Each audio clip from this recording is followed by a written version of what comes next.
Mister Zia साहब ये बताएँगे कि आप सियासत में किस पार्टी की सपोर्ट करते हैं? यार सियासत में यार मैंने देखा है कि आप जैसा कि देख लें कि पिछले कितने साल गुजर गए हैं। 40-50 सालों में पाकिस्तान का ना बेड़ा गर्क हो गया है। कोई मीन्स के कोई ऐसा हुक्मरान नहीं आया कि जो कि पाकिस्तान की खिदमत करे। अब पाकिस्तान पे इतना कर्ज चढ़ चुका है, तो मीन्स कि अब कोई संभालने वाला ही नहीं है मुझे उम्मीद थी इमरान खान से, और वो एक काम करेंगे। लेकिन असल में पाकिस्तान में बात यह है कि हुकूमत फ़ौज करती है। इसमें जो टोटल हुकूमत है वो फ़ौज की होती है। इसलिए पाकिस्तान तब तरक्की करेगा जब 2/3 अक्सरियत से कोई भी पार्टी वजूद में आएगी, लेकिन ऐसा नहीं हो रहा क्योंकि फ़ौज मुलव्वस है और तकरीबन जो हुक्मरानी होती है वो फ़ौज की ही होती है। तो मैं सपोर्ट कर रहा था, मेरी जो दिली सपोर्ट होती है वो इमरान खान के साथ थी, क्योंकि वो एक इनकलाब ले सकते हैं, मीन्स के इनकलाब लेके आ सकते हैं। लेकिन आपको पता है कि पाकिस्तान में जो बैठे हैं ऊपर वाले, वो किसी को काम नहीं करने देते। और इमरान खान की गवर्नमेंट आई थी, लेकिन उनमें प्रेशर ये था कि इत्तेहादी जो भी थे वो अपनी मर्ज़ी का काम लेते थे, और जब भी इमरान खान उनकी बात नहीं मानता था तो वो प्रेशराइज़ करते थे कि हम आपका साथ छोड़ देंगे, क्योंकि उनके पास 2/3 अक्सरियत नहीं थी। क्योंकि जब डर हो, एक ये डर, एक ऊपर वाले का डर जो बैठे हैं डंडा उठा के, ये जब 2 डर मिल जाते हैं तो फिर किसी के लिए भी हुकूमत करना मुश्किल हो जाता है। जैसे कि आप देख लें, पावर पॉलिटिक्स है नवाज शरीफ की, वो भी 2 बार नायल हो चुके हैं। तो मीन्स के पाकिस्तान में जो पावर है वो असल फ़ौज के पास है, तो इसलिए कोई भी काम नहीं कर सकता सही तरीके से। जब भी पावर पॉलिटिशियंस के पास आएगी तब पाकिस्तान तरक्की करेगा। तो अभी तो फ़िलहाल मैं अब्बू को सपोर्ट कर रहा हूँ, अब्बू जहाँ कहेंगे वहाँ वोट करेंगे।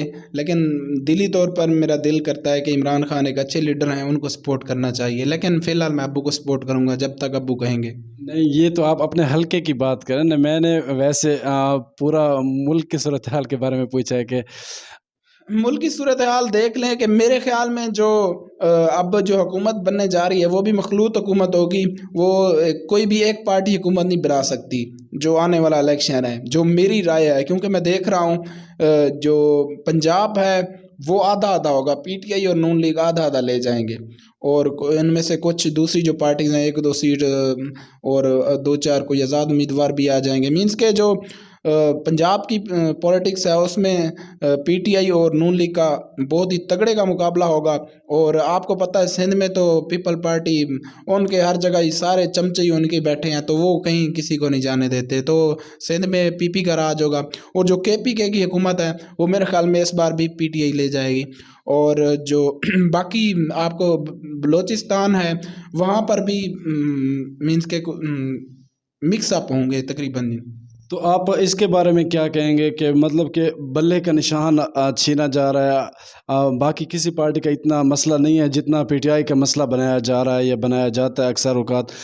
आप इस वक्त भी इमरान खान तकरीबन जेल में हैं, नवाज शरीफ की जो नहलियाँ हैं वो तकरीबन ख़त्म की जा रही हैं और इमरान खान के लिए वो जेल में है। तो कहा जा रहा है कि अगर बल्ला होगा तो फिर दूसरों के लिए मसला होगा।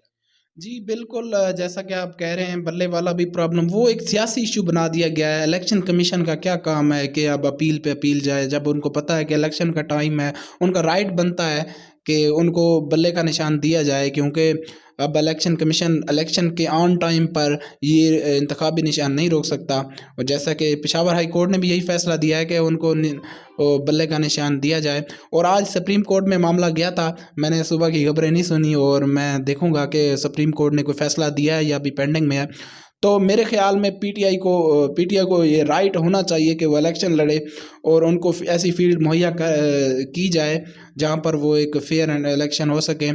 तो मेरे ख्याल में ऐसा नहीं होने दिया जा रहा, क्योंकि आपको पता है कि ऊपर वाला डंडा जिसके पास होता है तो सारी रहनुमाई वहाँ से ही जाती है, सारा कुछ वहाँ से ही आर्डर आते हैं। तो आप ये बताएं कि क्या इलेक्शन होने जा रहे हैं या इसमें डिले हो सकती है मज़ीद।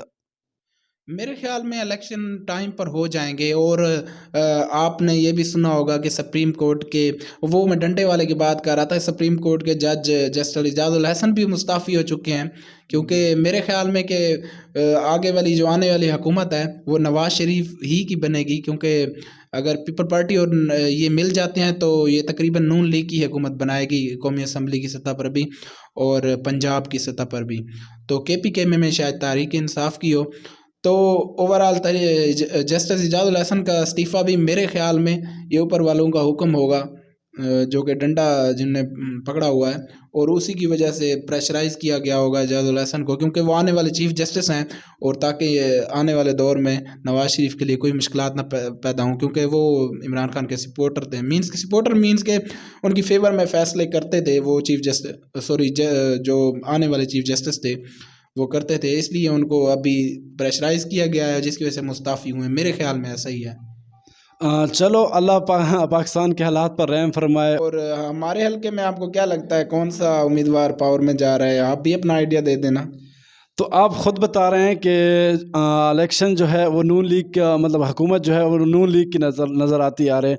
तो अगर यही हाल रहा तो फिर नून लीग उम्मीदवार ही विन करेगा, क्योंकि आप ख़ुद ही कह रहे हैं कि इस वक्त जो हालात लग रहे हैं वो नून लीग के ही लग रहे हैं कि हुकूमत वही बनाएंगी। तो हुकूमत अगर उसने बनानी है तो उम्मीदवार भी इन्हीं का विन करेगा। लेकिन एक और ऑप्शन भी हो सकता है, अगर पीपल पार्टी मिल जाती है PTI के साथ तो फिर हुकूमत PTI बना सकती है मेरे ख्याल में पाकिस्तान में।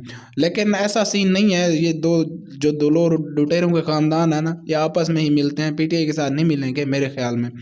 तो उम्मीद अच्छी कर सकते हैं कि अल्लाह पाक हमें वो वाले हुक्मरान अता करे जिससे हमारे मुल्क की बेहतरी हो। तो थैंक यू सो मच, आप तशरीफ़ लाए।